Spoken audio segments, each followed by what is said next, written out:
नमस्कार, स्वागत आहे प्रियंका रेसिपी चॅनलवर. तर आज आपण बनवणार आहोत भाताचे थालीपीठ. तर मी इकडे 1 वाटी भात घेतला आहे. इकडे पालक कट करून स्वच्छ धुवून घेतला आहे. हिरवी मिरची, कोथिंबीर, टोमॅटो. आता हे साईडला ठेवून घेते. इकडे भांडं घेतलं आहे. आता भात टाकून घेणार आहे मी आणि व्यवस्थित मोकळा करून घ्यायचा आहे भाताला.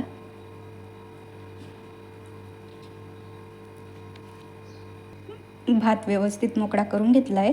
आता आपण साहित्य टाकून घेऊ. हिरवी मिरची, पालक, टोमॅटो, कोथिंबीर. परत सर्व व्यवस्थित मिक्स करून घ्यायचं आहे.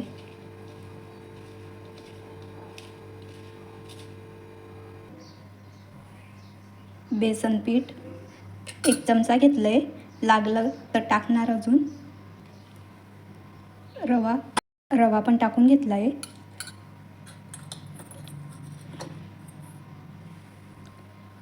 हळद, मसाला,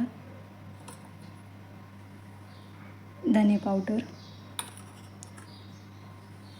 लाल मिरची पावडर, चवीप्रमाणे मीठ.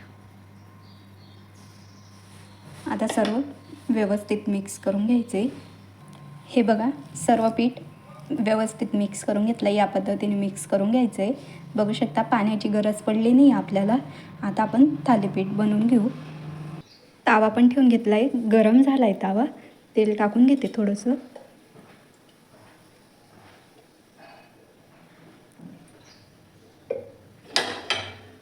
आता करून घेऊ आपण थालीपीठ.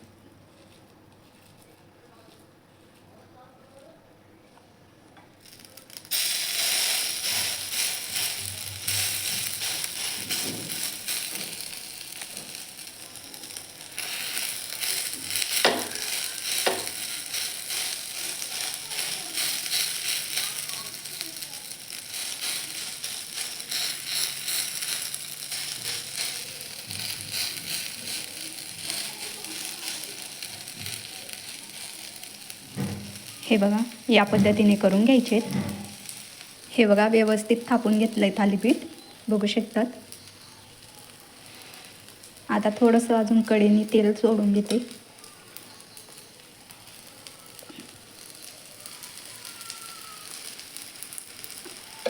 आता व्यवस्थित भाजून घ्यायचं आहे. हे बघा, व्यवस्थित भाजली गेली आपली एक बाजू. बघू शकतात. आता पलटवून घेऊ आपण. हे बघा, किती छान झालं आहे.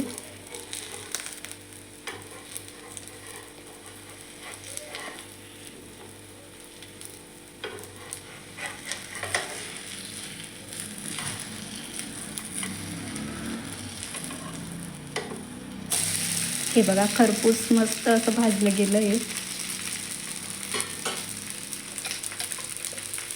थोडंसं तेल टाकून घेते कढईने. आता दुसरी बाजू पण व्यवस्थित भाजून घ्यायची. हे बघा,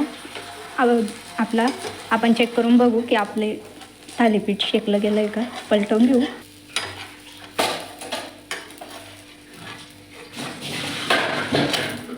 हे बघा, दोघी बाजू व्यवस्थित शेकल्या गेल्या आहेत. काढून घेऊ आता. बघू शकतात. काढून घेते. हे बघा, आपले थालीपीठ बनवून तयार आहे. बघू शकतात.